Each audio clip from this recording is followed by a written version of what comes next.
Welcome to Twin City Talk. Today we are talking to Lillie Mae. Welcome. Hello. You have such an impressive resume, I guess you could say. You do so much. You're speaking and you've written a book, I think, right? A couple of books, yeah. And you've been on Netflix series. So just tell us a little bit about all the stuff you do. Sure. So at the core, I'm an entrepreneur. And so my passion is to help entrepreneurs get more visibility, build more recognition, and more revenue for their businesses. And so I created a platform called Glam where I host events. I'm booked to speak at other events. I've, written countless books, also hosted courses, webinars, a membership platform, all of the things to just, help other entrepreneurs like grow their revenue and recognition. That's great. I'm an entrepreneur too. So yes, people like you help me. Definitely. So tell us about the Netflix. What was the name of the series? Yeah, I was on season 1 of Love is Blind. And so basically it's a really huge show now. I think there may be almost up to 10 seasons, but my season was actually nominated for an Emmy, and it was filmed in Atlanta. And basically we were on there dating in pods, getting to know people without seeing them, to see if you could really fall in love without, seeing a person. And so I didn't go far in that journey, but some people did and are still married today. So it was a really, really fun experience because for the girls' side, it just felt like a sleepover, like an adult sleepover, and we really had a ball. So I have an 18-year-old daughter, and I knew she had watched that show, and she remembered, and she was like, she was so nice. I liked her. Tell her I said thank you. Like I have one fan. There you go. What was it like just doing that? I mean, I know you said it was a lot of fun, but Yeah, at the time when we filmed, it was season 1. It didn't have a title. We didn't know it was going to go on Netflix. So we really, didn't know much. Yeah, we had no idea of really what it was going to become. And so, it was a bit of a mystery. We kind of got whisked away to, they put us on a little bus to a different location. And it was kind of a mystery unfolding in real time because we didn't have other seasons to watch to know what was going to happen exactly. And so fortunately though, all of the girls got along, and so that's good. And once I realized that there were no love connections for me there, it was a lightweight experience for me because the guys would kind of come into the pods and tell me what's going on the guy side. So I just enjoyed the communication part of getting to know the ladies and getting to know the fellas. So you do a lot of inspirational speaking, right? Mm-hmm. So what do you what's some things you tell people to help inspire, especially entrepreneurs?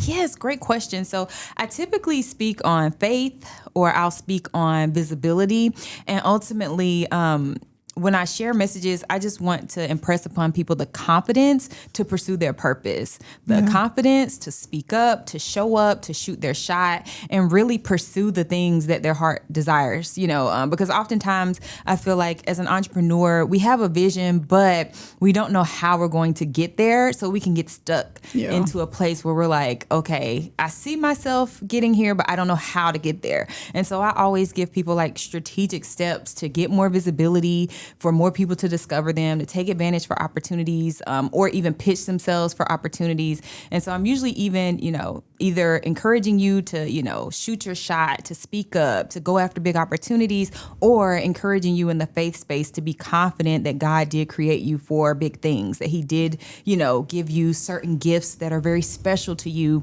and that it doesn't matter how many people are doing what you're doing, there's still something special about you. So you have to have like a strong faith in that, so that you can do the other side, which is showing up, which is speaking up, shooting your shot for opportunities and things like that. So you received a pretty cool award lately. Can you tell me a little about that? Yes. So I was extremely honored to receive the Presidential Lifetime Achievement Award from the Biden administration. Just recognizing the countless hours of service that I've had over my career and, helping other people, volunteering, and just serving the community in different capacities. So yes, that definitely is, my biggest recognition to date. And I was very excited about that. How did you get into this? Like, where did you start at? Where did I start? So I went to UNC Chapel Hill, go Tar Heels, and I majored in communication studies. And one summer, I didn't have any plans. And my professor was like, would you be interested in going to New York and interning at Universal Motown Records in their public relations department? And I'm like, absolutely. And she's like, okay, I'll call a friend, I'll call in a favor. And so I moved to New York for that summer. And that was like my first experience in public relations. And this was a long time ago. So the popular, musicians that were popular then, probably not popular now. So I won't even mention the names, but maybe people might recognize.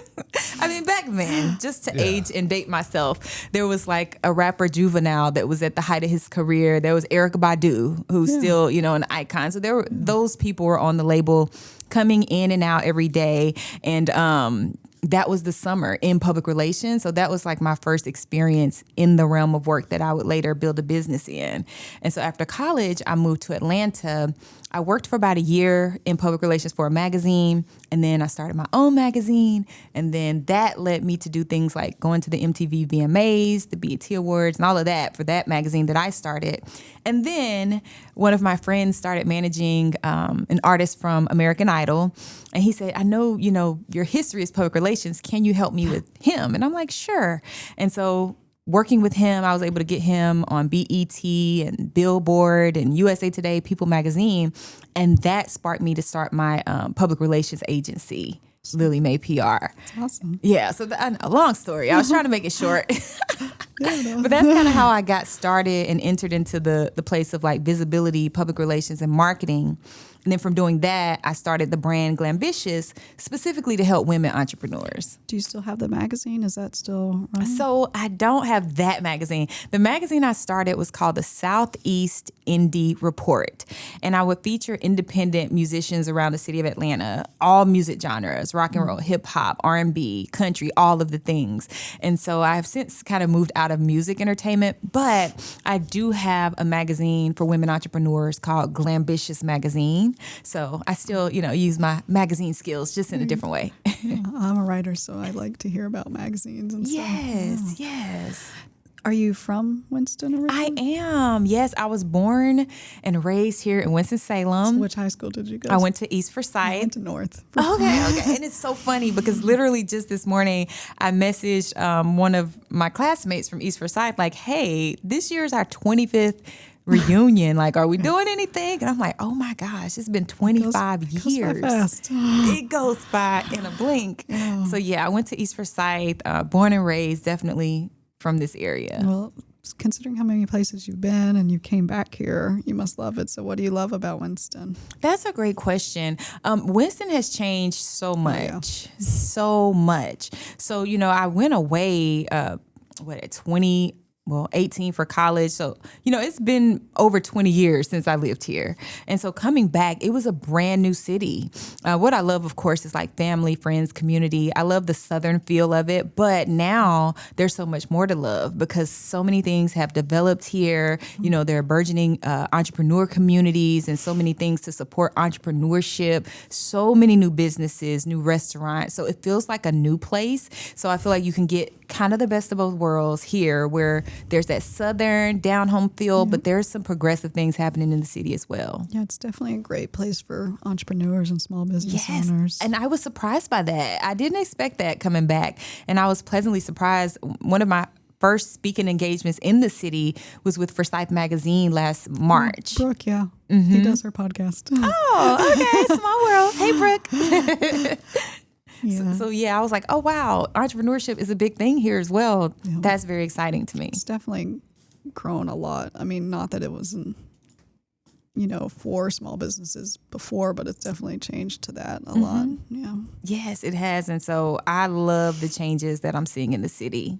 So what do you have next? What's coming up this year for you? Yes, great question. So every year I host an event in New Orleans during the Essence Festival weekend. So that is my next big event on July 6th. And that's a really big, fun event. It's a brunch for women entrepreneurs. We all wear white. We hear from speakers and panelists. We dance a little bit. We eat good. So it's a fun time. So that's the next big event that I have. And then I'm also continuing to work with clients in the realm of public relations and marketing. So I continue to help entrepreneurs get more visibility through coaching, consulting, and things of that nature as well. Any more books coming up in the future? Great question, because I've written so many. Like, I've written a book about, how to take your business on tour, how to get more visibility, all of those things in the entrepreneur space. Ton of those books. I was thinking about writing a devotional for women entrepreneurs. Yeah, like totally different, from anything I've pretty much written before. So yeah, I think that would be the next book that I write. It would be a devotional for women entrepreneurs to help them, maintain faith in their purpose and things like that during challenging seasons. I think even some of these inspirational speeches you give could turn into books. I think that would be a good idea. I think so. Like, you've given me more work now. Good. Yes, I like that. Yes, for sure. Because last year when I spoke at the Forsyth Women's Forsyth Magazine, their women's event. Women on the Move. Women on the Move. Yeah. Thank you, sir. You're welcome. When I spoke there, I spoke about showing up, speaking up, and shooting your shot. And everyone loved it. So I think it would be a great idea to turn that into a book. I think so. Everyone loved that. Where can people find out about all of your stuff? Yes, so you can visit my website, theglamceo.com. Again, theglamceo.com. And you can join my email list because I send out grant opportunities for women, sometimes TV opportunities, and just opportunities to get visibility, books, and things like that. I need to get on this list. You're like, let me join. So yeah, I definitely encourage joining my email list there. You'll also see visibility opportunities you can take advantage of if you desire to get more interview opportunities with different platforms and podcasts and magazines as well. So that's my website. And then you can follow me on Instagram at I am Lillie Mae. And it is a bit of a country spelling. LILLIEMAE. So I am Lillie Mae on Instagram. Yeah. What's wrong with the country spelling? Ain't nothing wrong with it. Ain't nothing. Ain't nothing wrong with it, y'all. That shows that you're from Winston. Correct. Yeah, you can go anywhere, but you can't take the Southern out of the girl, You right? can't take it. I'm still hey y'allin' everywhere I go. Hey y'all. Well, thank you so much for joining us. Of course. Thanks for having me. This is great. And thank you for all you do for entrepreneurs like myself. Thank you. You can find us on Twin City Talk at Facebook and Instagram. Thank you.